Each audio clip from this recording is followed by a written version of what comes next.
Bayou Time Sports is brought to you by Terrebonne General Health Systems Community Sports Institute in conjunction with Barker Honda.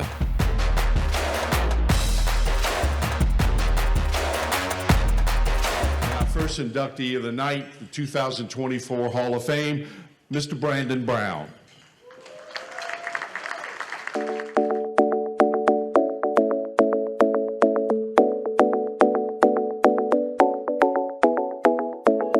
I was born and raised in Houma, and I grew up on the east side of Houma, up there they call Mechanicville. Grew up with my mom, my grandma, and a big family in a small house. So I mean, it was not the most comfortable, but it was cherished. So I didn't feel any kind of danger about it. But outside looking in now, yeah, it might have been a rough neighborhood, you know, but our family made us feel safe. I was heavily into movies. So, you know, Blockbuster with the go rent the VHS tape, and I just watched movies all the time. I wanted to play football because always in the newspaper, the guy who scored the touchdowns has a picture, has the interviews, and I wanted to play football to get some touchdowns. So I went out there to be a wide receiver, and they put me on the D-line, obviously. And I thought to myself, there's no glory in being a D lineman, and I was thinking only selfishly, and they made me stick with it. Frank Lewis, which at the time I did not know, he was a Hall of Fame, Super Bowl winning football player, but he was just Coach Lewis to me, and him and his crew got me right, and that's why I learned my competitive edge, because that's what got me to be where I am today. I didn't think it was skills, it was just always being competitive and having a high passion to win.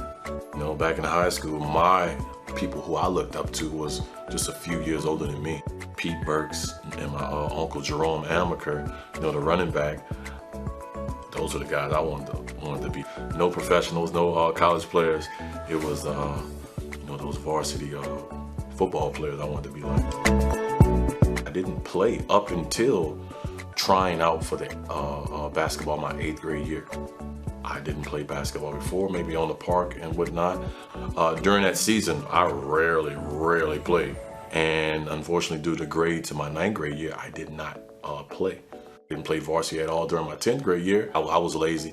I didn't want to do anything, but one thing that my mother did instill with me was respect to you know, your elders. And if they tell me, hey, you got to stay out to practice and shoot 100 shots, 200 shots, I didn't want to do it, but I didn't want to tell them no. So I did it reluctantly, and I guess it kept building on on itself, and I just got better just out of just showing respect to them. And during that summer, I got really good with AAU, and had a good junior year and good senior year as well. My junior year, yeah, we did really well. We beat the #1 team in the state of Struma, and we doubled back and beat the #4 team in the state, St. Aug. Still to this day, nobody has eclipsed our point of making it to the quarterfinals. After my junior year, I played for the Houston Hoops AAU team. You're thinking probably, how can you? I flew. My first time flying was to go to practice with the Houston Hoops, and I played a tournament with them out at Purdue University, and I played really well, and I started getting some looks. Then I played with the local AAU team, the LT Rockets, did really well. And the final thing was I played with Swesh's AAU team. I forgot the actual name of the team, but they had a lot of Salafouche guys and a lot of guys from around the area too. And we finished in the top 10 in the national tournament, and that's when everything is flooded in. Texas A&M was by far my #1, and I wanted to go there. Their head coach flew down, met with me and my mom in the living room, and was like, "We want you." I was sold. I was 100% Texas A&M. And I know my mom don't want to hear this, but She completely freaked out, was saying that she'll never see me again, and she won't be able to see me play, and then I'll go off and she'll be worried about me. And again, respecting your elders, and again, I'm a little stubborn. I just signed those Tulane papers and I left. So it wasn't, oh, I'm so happy to go to Tulane. It was, I wanted to go to Texas A&M, but my mom wanted me to go to Tulane. All right, Mom, you win. Signed them, and I left. So no signing day, no leak to the press. Nope. Back in those days, everything came in a nice FedEx little packet. I signed it. I let my mom take care of the paperwork, and I just left. When I signed with Tulane, I wasn't eligible to play just yet. I still needed to get an eligible ACT or SAT score. And during the first weeks of school, I scored a really good score on the SAT, and I was able to have my scholarship go through, but I wasn't eligible until after Christmas. So I had to sit out, train on my own, and once after the Christmas break, my scholarship was full go, and I was able to practice with the team. And what's crazy is those guys, those seniors, didn't come back in time for practice right after Christmas. Coach sat them all down, and I started my first game as a freshman. My sophomore year to my senior year all kind of flowed together because I was so confident in what I can do. I worked so hard, and coaches trusted me with everything. I rarely got off the court, so I was top in the nation with minutes played each of my sophomore, junior, and senior year. Got a chance to play against my rival Clarence Moore, and we won. I had an excellent game, about 29 points, hit a lot of threes that game. It was just a wonderful experience to play in that famous arena and against one of my high school friends.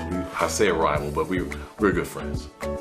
I don't want to say my mom was right, but I just know Tulane was a great fit for me and my personality because it was so homey. I don't know the right word. It was just, it fit me as a person. It was perfect for me on looking back at it. No regrets. I love everything about the school, and I love all my time there. Best years of my life taught me everything. Obviously, I didn't know I was drafted until somebody had an article in the paper. I didn't know. Nobody reached out to me. But it was a great honor to be drafted. I was definitely flattered. I didn't think I could make it to the next level. And I know I'm blessed because everything continues to work out for me. The national championship with Carmelo Anthony and Syracuse won was in New Orleans, and a lot of agents were down. I received a call and said, hey, I'm Chris Warren. I like your game. I would love to represent you. I'm like, agent? Don't represent me. He got me a job playing in Croatia. So played there for a few games, and then an agent from Poland contacted me and said, hey, we want you. And I went out there, and it was I hit the high road. I was the number one scorer, number one rebounder in Poland, and then my career took off. They signed over my rights to go play in Greece, and I did really well there. I made a good impression, and a lot of Italian teams wanted me, and I stuck there for a long time. No matter how small the club is, or how big the club is, they are extremely loyal. They're coming, they're tailgating before the game. They're coming, they're chanting. It's an amazing experience. So no matter how small the gym or big the gym, there'll be a crowd. And our fans, no matter who you play against, travel everywhere. It was always common for me, hey, Brandon, hey, come eat with us, come have a drink with us. I'm always going. So I'm a man of the people, and they always loved that about me. So no matter if I'm going 25 one night, I'm not going out partying. I might just go out, hang out with the fans, you know. Io ho scelto Area Fitness. Fallo anche tu.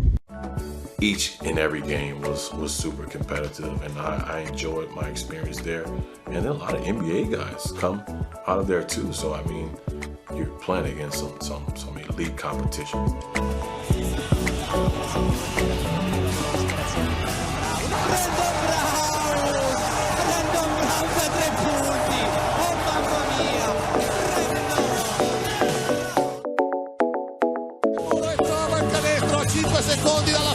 c'è ancora tempo per Teramo, Poeta a tutto campo, contro Clark, Poeta si arresta, Brown si alza per il tiro da 3, Brandon Brown, col tiro della vittoria, Brown, vince Teramo 95 a 93. I always was in awe of where I've been. And I was just driving right by the Coliseum. And I just thought to myself, wow, a kid from Houma, Louisiana, you know, born from Mechanicsville, is just driving in Rome. And no need navigation or anything. And it's just so surreal that I've been to so many places. The money was great, but again, we're from the States. States is to say you get paid on the 26th, no doubt in your mind you're gonna get paid on the 26th. But in Europe, you have to understand that the custom is they're not gonna pay you on time. Never. If you're paid within 2 weeks from the day that they say it, that's excellent. But I was making good money. You know, my mom, we didn't have all the best of things, and when you're making like a couple $100,000 a season, I was content. I wanted to just continue to play basketball. But when that money started going down, I chose family over, you know, trying to squeeze out 2 to 3 more seasons. One day, I saw her driving with her cousin. I said, wow. I'm thinking in my mind, wow, she looks amazing. And then a day I went to Rouse's on the east side with my mom. And who's working the cash register? That same girl. Every time my mama went to Rouse's, that was me, tagging along. We wound up going to prom together, chatted with email for a little while, and we decided to, you know, rekindle some things, and long distance relationship turned into, you know, a marriage years later. Fell into it. Walking out of church one day, I get a call from Jaworski Coleman.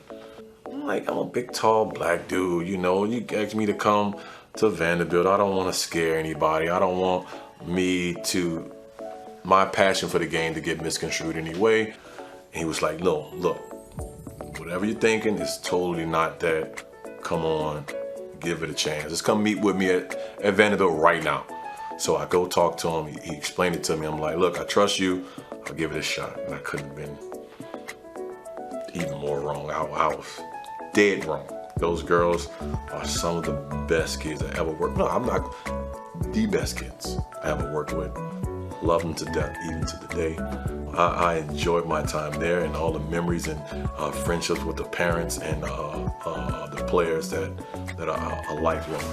I'm thinking I'm taking a year off, and now I'm the head coach at Terrebonne. So here it is again. Something fell in my lap that I didn't quite reach out for, but thank for Scotty Dryden and Scott Gotro that you know, they laid it out there that I couldn't refuse to you know, take a stab at coaching my alma mater. I'm always thinking of what we can work on to get better. So that's a good coach trait, and actually that's a bad coaching trait that I have to work on, you know, with some mentors, coaching wise, and with my wife, just to calm me down emotionally, because I'm always wanting for the kids to have my mindset. I want to win all the time, you know, and if you are not a competitor, it's hard for me to trust you in times of being competitive. At my peak, I was a high-level defender and a high-level communicator. As what I coach high school now, I want my players to be hard-nosed, have that defensive mentality. That way, I may not score, but I'm gonna make it extremely hard for you.